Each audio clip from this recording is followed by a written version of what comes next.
I do? Well, let's cut to it. Let me introduce our guests for this afternoon. First, Abraham himself, Mr. Michael Cudlitz.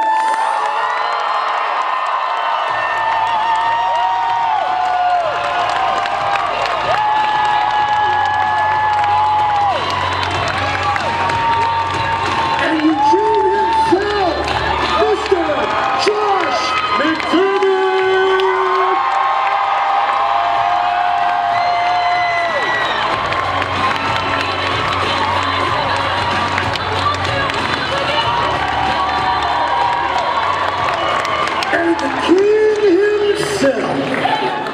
Ezekiel, Mr. Khary Payton.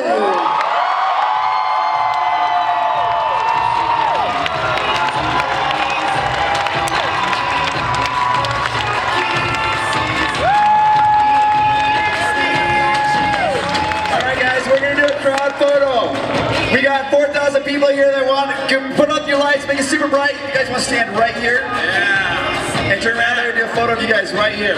On the count of 3, we want you guys to go nuts. Ready? On the count of 3, ready? 1, 2, 3.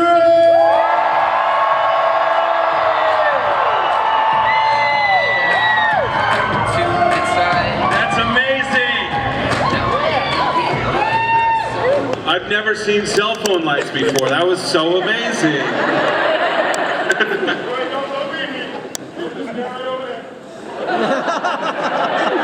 Fuck that guy.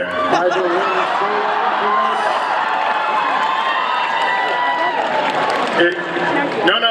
Go, actually sit Indian style. It's Native American style, brother. Anyway. I don't know how. I know it's easy to put on a red scarf and a nice leather jacket and come and see me, but there are going to be consequences you wear that thing when you come and see me. I don't like bats, I prefer cats. What's up, Salt Lake City? Beautiful.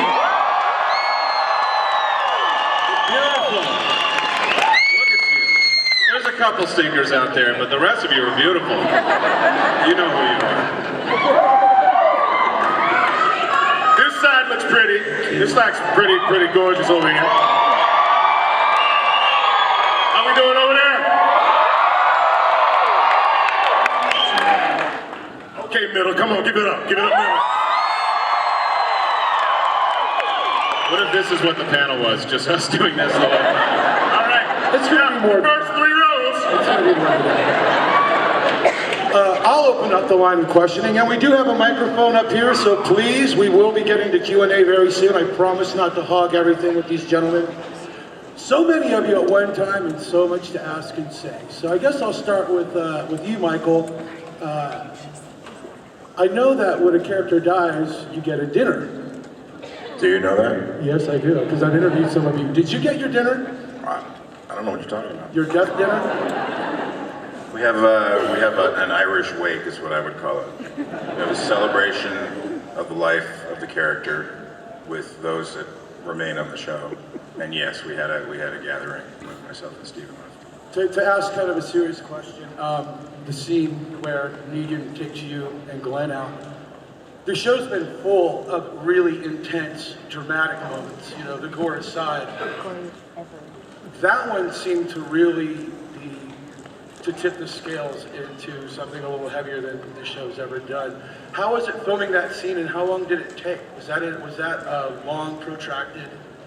The scene itself took, I think, two full nights to shoot, maybe 3 actually, with the aftermath coming into the morning after and all. I actually think that the scene itself, the deaths, the loss of those 2 characters had such an impact because Scott Gimple and Kirkman created a situation where you cared so deeply for these characters that is why it felt like such an intense loss. That's why it felt like it was more violent than it ever been before, was because of how the audience felt about those characters. Because I would argue that there's been much more graphic, much more violent acts done on the show. including Spencer's death, where literally his guts are coming out. But I think because the audience cares so much about those characters, that is what makes that storyline so intense. What's interesting, I wrote for Fangoria for years before it folded, rest in peace. So I've watched a lot of horror movies and some of the more extreme stuff. And a film like Gaspar Noé's Irreversible has an incredibly intense scene in it. But I have no trouble recalling that scene when I think about the film. I have a lot of trouble. Fire extinguishers. Yeah, and the alleyway, Monica Bellucci. But I have a lot of trouble recalling the scene where you and Glenn get killed because it's so emotionally. You know what? Well, one of the things I kind of am learning about The Walking Dead is this is a crew that it's a special effects and a horror crew, and the way that they show their love is by taking you out. When they take you out, they're going to show their love by giving you a death worthy of the stuff that they do. It's like they're not just going to hit you over the head once and let you fall over. They're gonna spend time on your head. They're gonna dash in your head. And it's funny because the first time I saw it, I was kind of taken aback by it. I've seen it 2 or 3 times. I've watched it myself, and the more I watched it, the more I see that the love that was put into those moments, because they don't want you to forget that moment that just happened. That first episode has got to carry through every episode after this one until we get to the end of the season. And that's the thing about that moment, those 2 deaths. You can't forget them. Even if we don't talk about them every episode, you can't forget them. They're always in the back of your mind. I think that's an important thing, people. How familiar with the show were you before you joined the cast? I never really watched it. Too busy watching cartoons. Since you're the new guy, take us through the day that you found out you got the gig. What's that like? Make us part of it. Well, what happened was I auditioned, and it was about 4 pages that was almost a monologue. Which is unusual for an audition, and it was the scene with Carol and Ezekiel in the garden where he takes down his I won't say facade, but his king persona, to reveal another part of himself, and it was a lot. I didn't want to bring pages in with me. So I took the 72 hours over the weekend to make sure I had it down, and went into audition. And sometimes I feel like I nailed that thing, but maybe a lot of people can nail that part. It's the producer, director's discretion, that kind of thing. This was one of those things where I was like, you know what? I don't know how many people are gonna be able to do all of it. Maybe you could do half of it, maybe you could do the other half, but maybe not all of it. Now I don't know. I walked out of there kind of cocky. I'm not gonna lie. That's okay, because you're killing it, bro. Well, but I called. I don't remember. You're killing it. But I called my agent the next day because I wasn't going to be able to forget about this audition. Sometimes you can just throw them away and be like, let me just think about something else, because you never know. This one I wasn't going to be able to forget about. And I called him the next day, and the casting directors had already called and said, yeah, we're thinking about him, but here's the thing. This is the second day we're auditioning.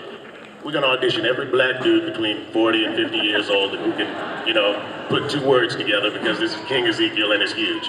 So I had to wait a month after I auditioned, while they auditioned everybody on God's green earth, and then they came back and Scott Gimple told me I was like a little too skinny and a little too young, but don't make me look older, and gave me the part. So, but it was the weirdest thing that rather than being on pins and needles, I don't know, every day I just got a little madder, because I was like, just give it to me. Just give me the part. There are a few moments in your life where I felt that confident about something, and this was one of those. And after I found out about it, I celebrated for, I don't know, maybe 24 hours, and then I got the script, and I realized I didn't have any time to celebrate. I got to get to work. I'm going to ask you, that's nice. Again, for the casting, and thank you for all the great voice work you've done too, by the way. Okay, kid. My babies need shoes. I gotta do what I gotta do. Right. I'm gonna ask Josh a question and then we'll get to Q&A. All right, Josh, what do I want to ask Eugene? I really want to ask you about Twin Peaks, but we'll hold up on that. Okay. You came off Last Comic Standing, right? Are you a comedian or an actor did you fall into acting through comedy or? Yes. He's a really fun guy. Well, because a lot of actors will moonlight as comedians because. Well, I mean, I did stand-up comedy and sketch and improv for 15 years before I worked on The Walking Dead. That's where my background is. I was a writer and producer for a syndicated radio show. That was my forte, just doing comedy. And I kind of felt like, I was acting as well, but I felt like I wanted to do drama, so I just kind of started putting my focus there, and The Walking Dead was the first thing I auditioned for on the drama side. And now I'm having to go back and remind people I'm a comedian, because they're like, you're just like a weird autistic guy, aren't you? Like, buddy, he's funny, right? So you got Mad Men, a couple episodes of Mad Men the same year, didn't you? Did a few episodes of Mad Men, and 3 people love that show. It seemed like a great choice for my career then, thank you. You guys like Twin Peaks? Okay, well that feels like a better career choice then, yeah. But yeah, it's interesting to be known as a, dramatic actor. Khary's laughing at that. Has anybody seen Iron Man Table Read, the short film with him playing Jon Favreau? Oh, you don't have to watch that, please. Okay. Let's all watch it right now. I think we have a clip. I like Just it. hit my pants. There's children here, I'm sorry. Sorry, Anto. If there are children here, that's their own fault. Alright? You're gonna grow up quick today, people. Let's have this young lady ask a question. What's your name? Hi there, I'm Olivia. You guys seem to spend a lot of time really close to my hometown of Peachtree City, Georgia. I was curious what other places in Georgia do you prefer to film at, or what would you love to film at, and why? Like where? What are your favorite places? Indoors. Indoors. When I gotta wear like 3 different layers of friggin' clothing and a wig and all of this, I would prefer, less humidity. When? And then it was on the show, it was the biggest show in the world. Not that I'm Playing the king, and they gave me a tiger. When?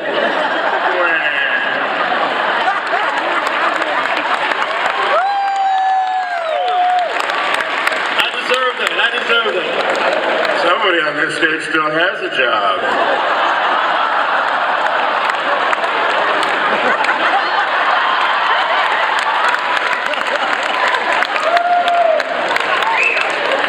Yeah. Get another job.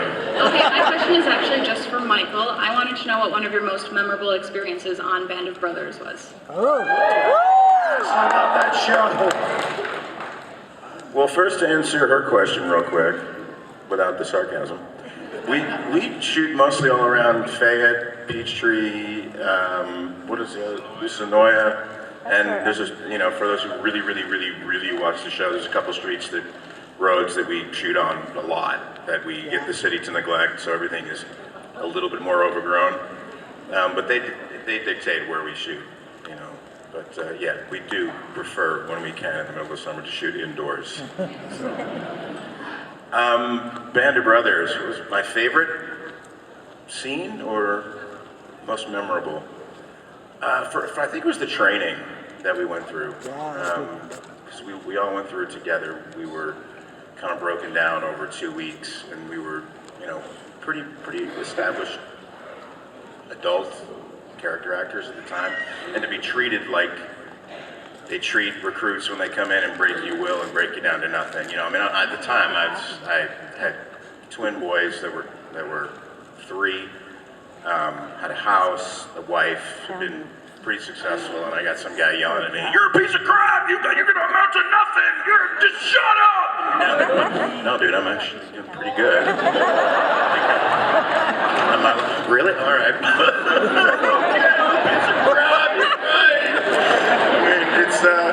So it was, but we all bonded over that, and I think that is one of those things that they do in basic training to soldiers, to recruits. You have a common enemy, whether it be the drill instructor or somebody else that you bond over, that you realize you become very selfless, and I think that helped the project. Same thing when you do training, football, team sports, you do Hell Week, you bond as a unit, and for me, I think I'll never forget that time that I spent with those guys. And we still have, to this date, we have a reunion at my house every year, a barbecue. It's coming up, it's gonna be April 29th this weekend. You're all invited. Except you. But yeah, so that experience of the training. Do we have a microphone over here that I can't see because of the camera crane? Okay, good. I just want to make sure I'm not leaving anybody out. By the way, Michael, Josh, I brought up Iron Man table read. I want to say some of my favorite work of yours is your carpentry work on Chud 2, Bud the Chud. Thank you for that. Yeah. And the Unnameable. I love both those movies though. I couldn't leave this. They had the Unnameable. This is a true story. In short, the Unnameable was a horror movie that was made in the United States, and it went over to Japan. They bought it, and they held releasing the movie for 6 months because there is no such thing as something that is unnameable in Japanese. So they had to figure out how to remarket the whole movie because the whole idea of something that's unnameable isn't a concept that exists. I did not know that. Josh, can I ask you about, real quick, and then we'll get on to some more Q&A with the audience. You've worked with both Jen Lynch and David Lynch now. I can't confirm whether or not I worked with David Lynch, because Twin Peaks is very secretive. Yeah. They dropped the trailer though, and I know you can't say much about it, but... They're more secretive than The Walking Dead, and I get an email once a week, like, reminding me that they'll kill me if I say anything. Well, here goes. All I can say about it is I honestly don't know what happened. If I actually could talk about it, I still wouldn't be able to, coherently reflect on it. My experience basically is what the show is, just a bunch of what the fuck. And that's all I can say about it. But it's coming out in May, I believe. Who has better hair? Between who? Me and... Between Jen and her father. Oh, Jen Lynch. Jen Lynch has way better hair. She weaves in her kids' baby clothes into dreads. It's amazing. It's beautiful. Look her up, Jennifer Lynch, David Lynch's daughter. She's an amazing director. She's directed a bunch of episodes. Oh yeah, some of my favorite ones. Yeah, and she's just a wildcat of a woman. She's amazing. I love her to death. And she has these beautiful, colorful dreads made from her kids' baby clothes. So let me kind of rephrase the question a little bit. David Lynch is one of the American masters. He's an artiste with a capital A.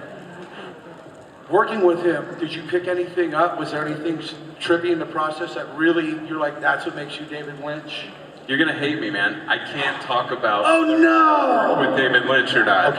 Okay. I don't serious, and especially in a panel situation, they would see this more than just a private conversation. I totally get it. I want to. It's something. Honestly, if I hadn't been working on The Walking Dead, I probably wouldn't take it as seriously. But I know how secretive we can be on our show, and it gets frustrating when spoilers get out because the cast and the crew, writers and producers, we all work very hard to make a show for you guys, and when some stinkers come out there and decide to say, well, Shane dies in season 2, it's like, well, how about you let the people watch that and see that for themselves?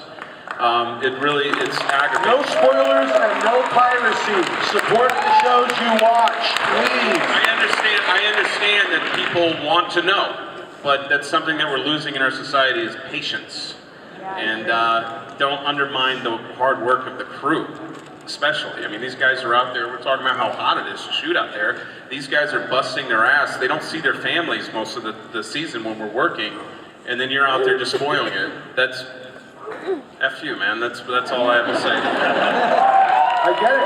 That's a good one. That's a good answer, though. That's why I don't want to say anything about Twin Peaks, because I take that very seriously. And it's not just the threats from them saying don't say anything. It's like if they say don't say anything, then I don't want to talk. And I really appreciate your sentiment of like, let's have a little patience. Let's not. I find myself, we're waiting 2 years for a movie to come out now, and almost living our lives in between that point. Exactly. Patience. It's gonna come. Star Wars 10 will be here eventually. Next question, please. Who do you guys think will win the NCAA tournament? Negan.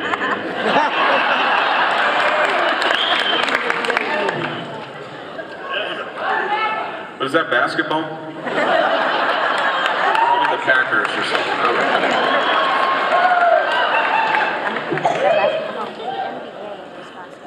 Ben Lomond High School. Me and my friend love this show. We watch it like religiously, but one of the reasons I love the show is because I like watching the morals development of all the characters. Do you guys have any thoughts on like how the apocalypse has changed society's morals? Well, one of the things I love about the character of Ezekiel is that he kind of lives his life trying to make sure that the apocalypse doesn't change his morals. That he's gonna look for the beauty in whatever this world is giving him, no matter his circumstances. And the idea that he goes overboard with his exuberance is a reflection of I'm not gonna let this place get me down. And I really feel that from him, just being an actor who's grinded for a long time. I went to school for theater, and I've been grinding at this job for 20-something years. And I think the first job that I tell myself is, I quote, oddly enough, Don King of all people, who's questionable at best, but he says something. He's like, I'm in the hope business. And I always tell myself that whenever I get down, I was like, boy, people come to see you. They come to see you to be excited, be educated, be entertained. They're coming for some kind of hope. So you be hopeful, first of all. That's your first job. And I feel like that's Ezekiel. He's like, yeah, there are dead people walking around and people trying to kill me. Be hopeful, fool. At least you're still alive, At least you and yours are still alive.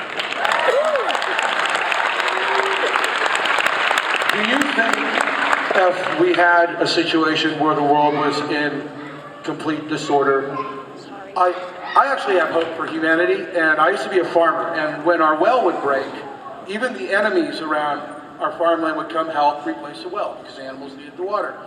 I hope that it would actually kind of be the opposite, that even the biggest thug... What kind of enemies did you have, What kind of farm are you running? Exactly. I had goats, a lot of goats. I hate that guy's crops, man. It gets weird out there, but people tend to pull together in extreme crisis. Right. I just got this idea of the Waltons on their mountain looking over at you going, ugh. It was not the Waltons. It was not. It was the opposite of the Waltons. Oh, the opposite of the Waltons. Do you think that it would really go down like that? I think there's examples all over the place when horrible things happen, usually natural disasters. You see communities that you wouldn't expect to react in a certain way, react in the way that you would hope everybody would react. Perfect example is, the earthquake up in San Francisco.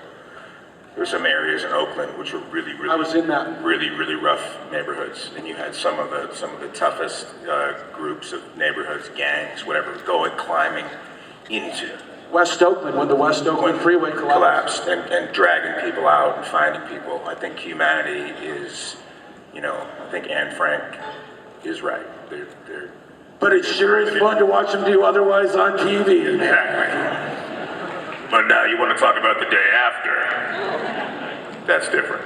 Please, your question. Thank you. Okay, Negan or the governor? What, did they both suck? Who do you think is more of the more fearsome foe for Rick's group? Negan, the governor, the Terminites? I I think Negan's a better bad guy than the governor. I think David Morrissey's a terrific actor, and I always thought that I don't think they did the justice for the governor on the show. Yeah. I'm like, Merle would have taken that jackass out. So Negan for me. I can say that because I'm dead. Next question. All right, first, Michael, thank you. We fanboyed on you last night, and you were very gracious not to go full Abraham on us. So, but Khary, or as we now call you, all hail King Booyah. You are epic on the dance floor. Could you share us and dance like it was 1999? Oh man, I missed it too, dude. You were epic all night. Yeah, there are way too many lights in here. I need it dark. I need it dark and probably, at least a drink or three before I forget.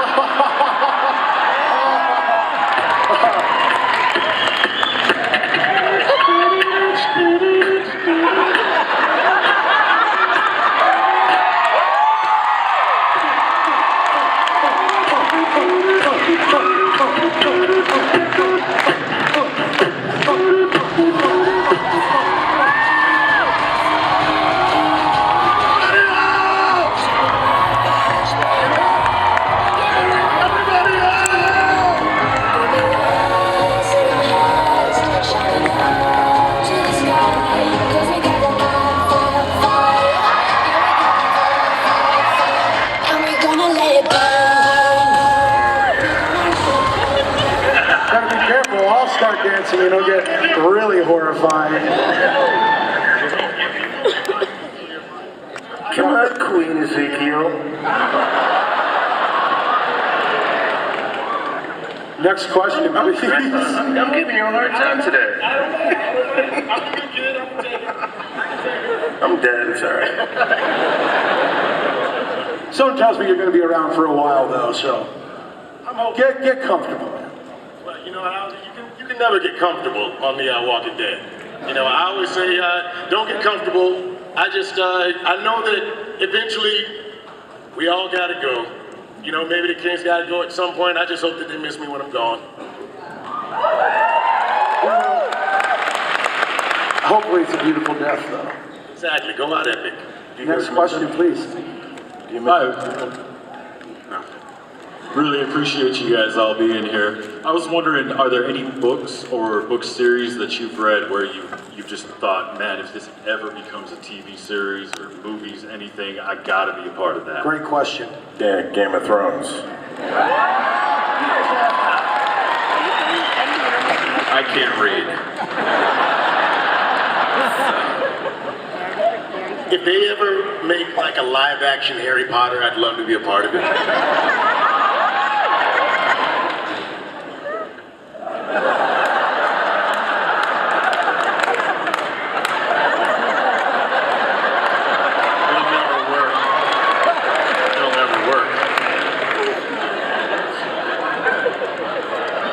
Yeah, it kind of smells like a flop. Anyway, next question. Hi guys, I was just curious if you guys had any funny wardrobe or wig malfunctions while filming. Come on, man, you wear that wig. There has to be some story in there. You know what? This is not necessarily a malfunction. Actually, I enjoyed it quite a bit. But after several episodes of doing the show, when we would go out on these runs to see the saviors, I had like, I don't know, 4 layers of clothing on, because you had the shirt on, then you had the pants on, then you had the jacket on, and of course you got the wig on, and it wasn't as hot as July, but it was still pretty hot, and I started to get a little woozy out there, standing out on that concrete and pavement, and they bought this shirt that had tubes in it that they could shoot cold water through. You remember the Walker, Winslow? They got this thing for Winslow because he was dying in that thing. and with the helmet and everything. So they literally plug it in the back, and they had this huge vat that they would drag in with ice water in it and shoot it through to keep you cool. And they put that thing on me when I started to get a little woozy. And the reaction that you have from going from extremely hot to extremely cold, I would say most of the time people don't see you react like this unless you're in a compromising and intimate situation. You kind of you shake a little bit involuntarily. You go, oh God, yeah, that's. You try to keep it together, but it feels so good. And I got interesting looks. Did they give you a temperature gauge for your own water then? Like, can you control the temperature yourself? Oh, no. You go from 0 to 60 in about, yeah. Can we bring the music back up and you can recreate one more time, Khary? These three lovely young ladies here are looking, oh my gosh. Okay, we have a question. It's kind of weird, but would you rather have uncontrollable hair growth on your eyes or swim in a pool filled with tongues? Eyeballs or eyelids? Eyeballs. Tongues. Definitely tongues. Tongues all the way. I mean, honestly, that's a silly question. Did you just hear a story about the water suit? I want to swim in a pool full of tongues while I listen to Khary tell that story again.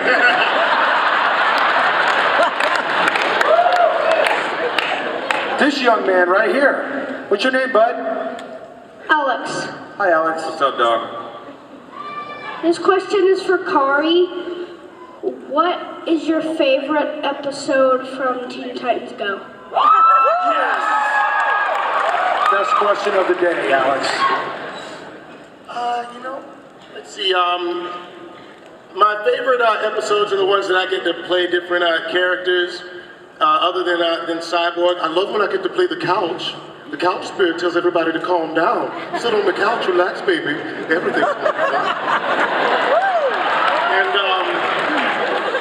And, or when I got to play the worst superhero in the history of superheroes, Zan, from the Wonder Twins, who turns into a bucket of water. It's like, Wonder Twins, activate! My sister's really cool, and I'm really not. And I can do like bad impressions of famous people, like Ian McKellen. I play like the spirit of this tree that they, of course, chop down and turn into a plunger handle. He was very upset at the way that people could treat me. I used to be a tree, and now look at me here. Of course, I could do it as Magneto too. That's with the beard or without the beard. But yeah, those are the most fun. Also, the one that tells you not to get involved in pyramid schemes. I think that's important for all children.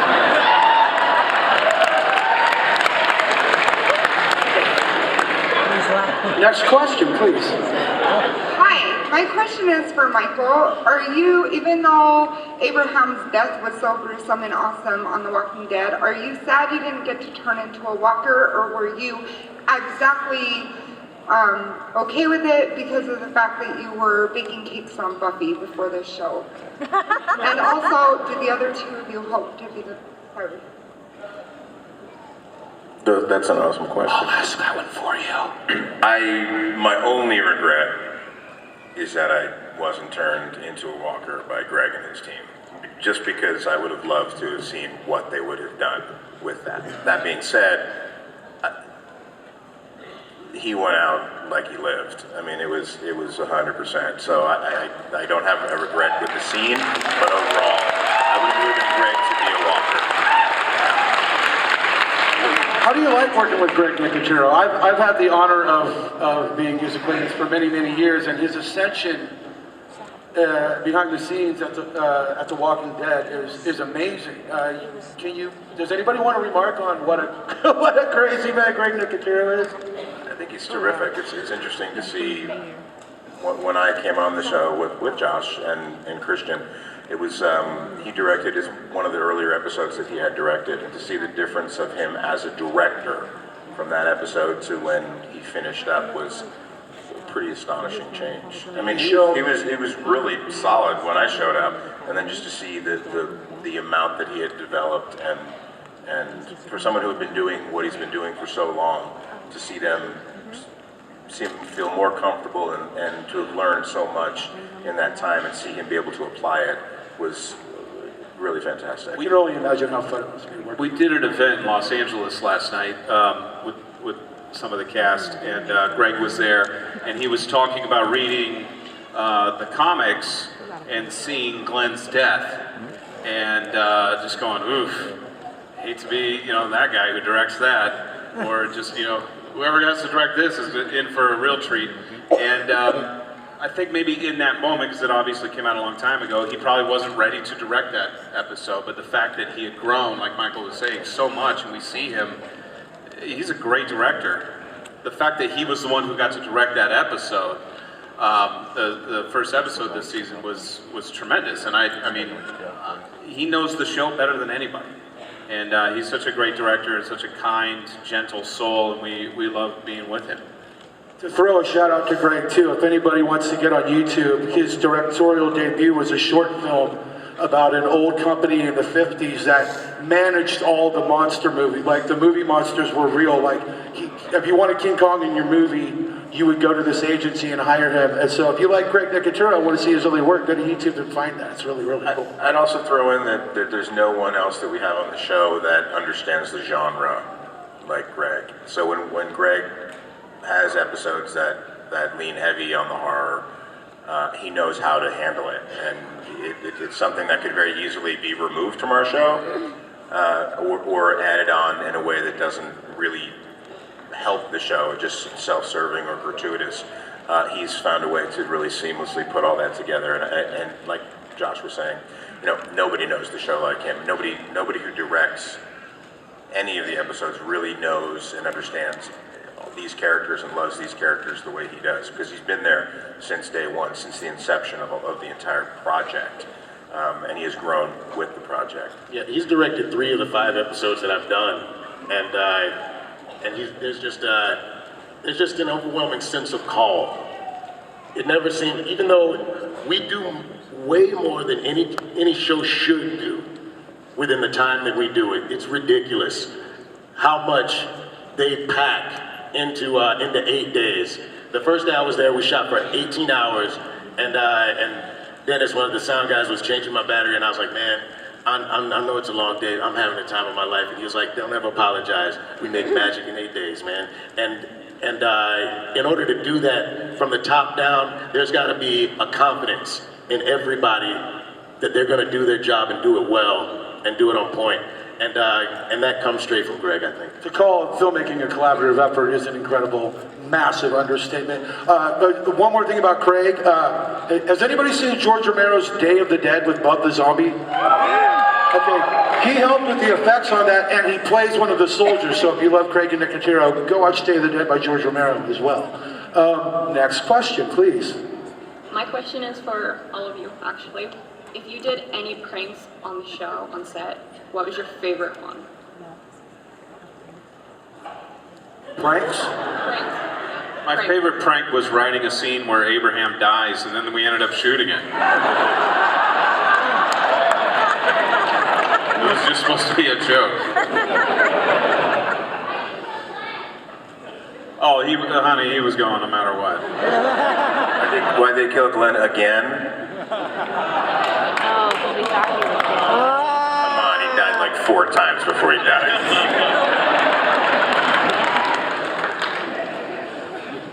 What you got, little man? What were all of your guys' favorite weapons throughout the whole, show? My tiger. I just keep it in my pocket and I throw it at people. That's right, Josh. I keep her in my pocket. Simmer down, man. I like Eugene's intelligence as his weapon. He's able to improvise, he's able to figure things out. I mean, look, he was on top of a fire truck using the water cannon. Yes, I know the fire truck needs to be on for that to happen. So if you're a firefighter, you don't need to come and tell me that. I know right in the scene. But you know, he's able to improvise and create situations that benefit him using his intelligence. So that's what I like. We have time for a couple more. Next question, please. This question is for each of you, and my question is, throughout all of the seasons, living or dead, who has been your favorite character? Besides yourself. Yeah, I was gonna throw that in there. Honestly, I mean, the reason you love this show is that the characters won't let you go away. I'm one of those people that I get pissed off at Rick like every other week. And I'm like, God damn it, Rick, what's my problem with you? Why do you keep doing this? But I can't stop watching because the characters are so engaging. And so it's honestly, I mean, if I had to pick, I would say Glenn. I would say Glenn because he started off as that pizza delivery dude, you know? He was just a kid delivering pizzas. And then he turned into this badass, you know? And, you know, I used to deliver pizzas in college. I would hope that I would, you know, follow the same kind of line, you know? Save a sheriff, and then eventually he'll get me killed. Yes, he will. I like Shane. I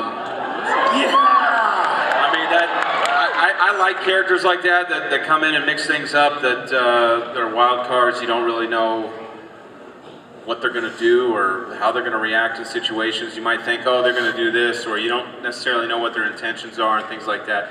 For me, it was storytelling that I gravitate towards those characters. I love to watch those characters. So I honestly wish that we didn't have to kill him off, you know, because he was, I hated him and loved him at the same time. Do you think he got a raw deal? I think Shane got a raw deal. I found myself agreeing with his actions a lot, like when they go to get the medicine for the boy and he kind of leaves that one guy. That's pragmatic. I mean, it was the guy's fault. You got to get back with the medicine.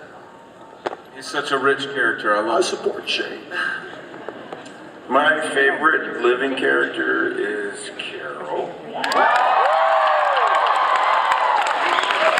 My favorite character that has passed is, well, Carol and Glenn used to be my favorite characters, like straight up from the beginning. So I guess, but my answer to this of who has passed and was my favorite used to always be Herschel. But now I guess it's Herschel. Scott, what an actor. It's amazing, and what a nice human. Next question, please. We have time for one, maybe two more. Hi, this is for Michael and Khary. If Abraham was still on this show, how do you think the relationship or the first interactions between King Ezekiel and Abraham be? Can you repeat that? If Abraham was still on the show, how do you think the relationship or first interactions with King Ezekiel and Abraham would be? I mean, I don't want to speak for Michael. I think Abraham would love Ezekiel. I think he'd be like, look at this.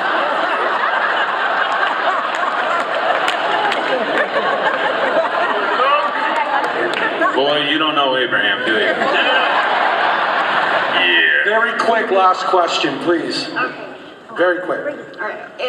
Do you guys find any of yourselves or phrases in your character that you use? Well,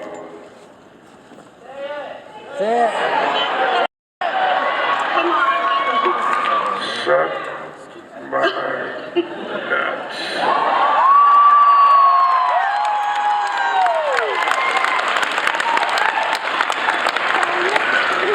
I find myself,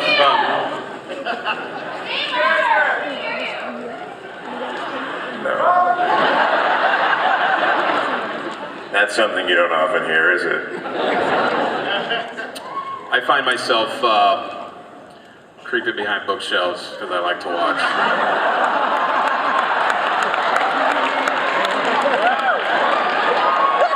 I think if you keep hanging out at the Negan camp, though, it's going to happen for you soon, Eugene, so. I really do. Oh, we'll see, brother, we'll see. He's got all those chicks in the Peter Gabriel video with him now. We have to wrap it up. Michael, you're no longer on the show. Is there anything coming up that you might want to talk about, or what's going on? What are you doing now that you're not sweating your you know what's off?